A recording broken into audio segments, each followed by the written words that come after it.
Hello everyone, I am Manasi. Today, me and my friend Dhruvi are going to explain one of the most important concepts in maths, that is Laplace transform. Now, what exactly is Laplace transform? Laplace transform is an integral transform that converts a function of real variable t into a function of complex variable s. Also, why is Laplace transform important? It has many applications in science and engineering because it is an important tool used for solving differential equations. Now, let us take a look at some important formulae. Here we can see that the Laplace of sine at is a upon s square plus a square, and the Laplace of sine hyperbolic at is given as a upon s square minus a square. Similarly, we can also take a look at Laplace of cosine and cos hyperbolic functions. We observe that for sine and sine hyperbolic, the numerator is a, whereas for cos and cos hyperbolic, the numerator is s.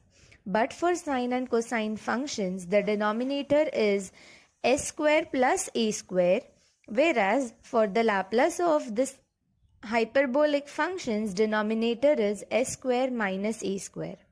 Now, before going ahead, let us take a look at the gamma function. It looks like a square root function, but here we can see the formula for the function. Here n can take any values like integers, fractions, etc. Let us take some examples to see how this function works. For gamma 4, it simplifies to be 3 gamma 3. Further, 3 into 2 gamma 2, then 3 into 2 into 1 gamma 1. But in this function, the values for gamma 1 and gamma 1 by 2 are fixed, which are gamma 1 is equal to 1 and gamma 1 by 2 is equal to root pi. Now, for gamma 3 by 2, it simplifies to be 1 by 2 into gamma 1 by 2. And here, we write the value of gamma 1 by 2 as root pi, and thus we get our answer. Moving ahead, let us use it in Laplace transform. Laplace of t raised to n is given as gamma n plus 1 upon s raised to n plus 1. But when n is an integer, gamma n plus 1 can be written as n factorial. Now coming to the last two formulae in our list, which are very straightforward. Laplace of 1 is equal to 1 by s, and Laplace of e raised to minus at is equal to 1 upon s plus a. Hello friends, I'm Dhruvi Chauhan and I will be continuing with the Laplace transform. These are the 7 formulae that you have already seen. Now we'll move on to these 5 properties. Rather than explaining each and every property separately, I would like to go with the sums. So let's get started with the very first sum. The first sum I have is Laplace of t integral 0 to t e raised to u sin u du. First step, you need to identify the base function. Now, what is a base function? That's not an actual term, that is what I call it. A base function is something from which you can start the sum, something for which you do not have a formula. And as we can see, we don't have a formula for sine, hence our base function becomes sin u. And these are the 3 properties that we are going to learn through this sum. As soon as you identify the base function, assume f of u is equal to sin u, like assume the base function to be a function.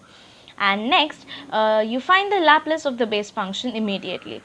So Laplace of sin u is going to be a, that is 1 upon s square plus a square, that is 1 again. Now I have done with this part. I need to move on to this part. So Laplace of e raised to u sin u du. Sorry, we can't consider du as of yet because we are not considering the integral sign.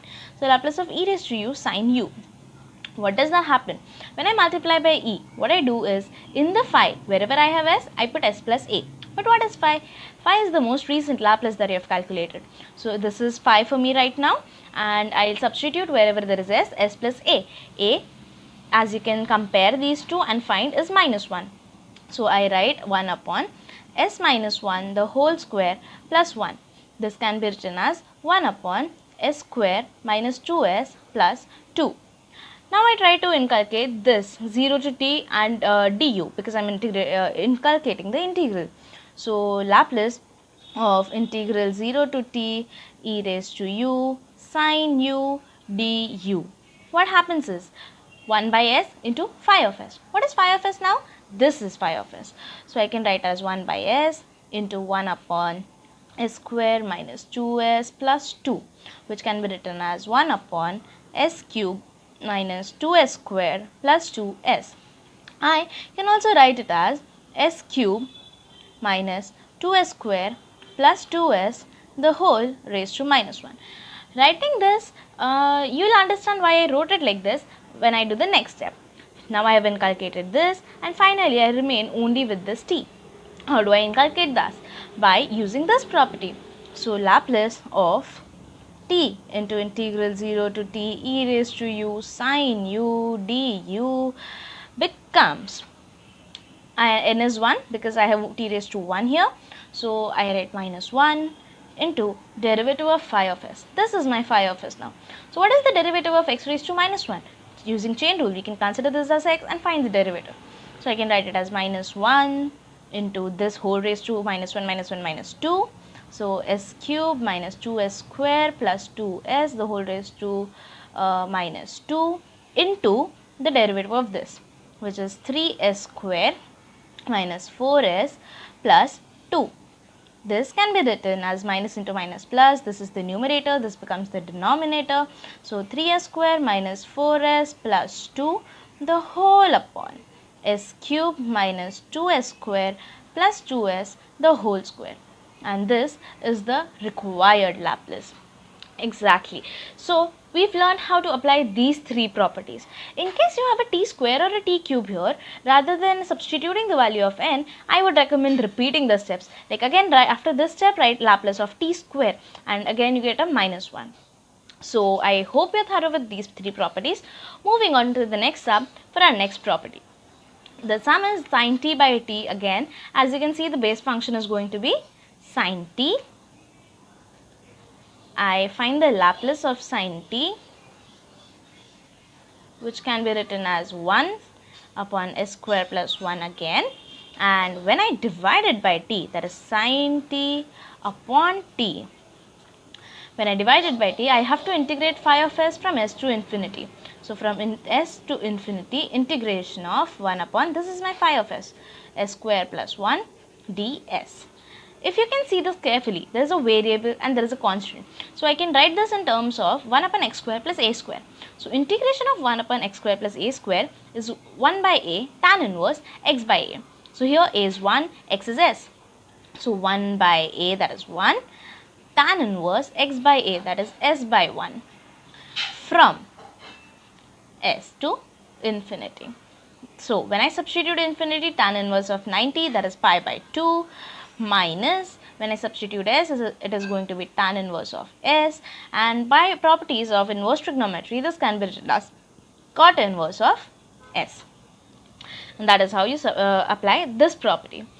Next, we are going to have this sum, and the final property will be explained.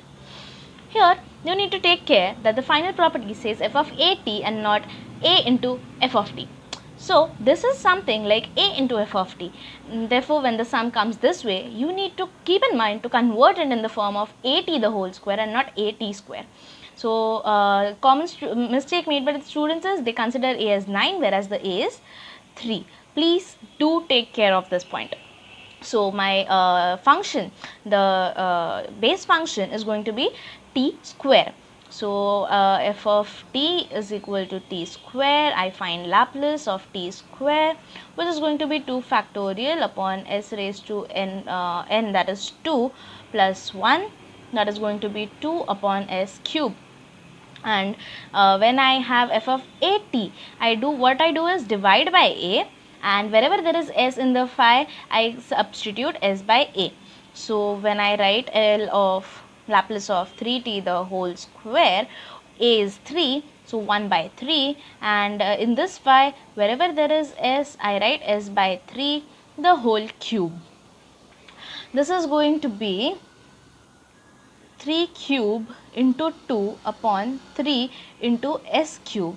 That will give this 3 and 1 3 gets cancelled, and I remain with 9. 9 2s are 18 upon s cube. I hope now that you will be able to solve every sum of such type. And most of the sums you will have to use more than one property, but then keep your mind calm and smooth. And you can just configure that which property applying first will be easier and the next will make it even easier.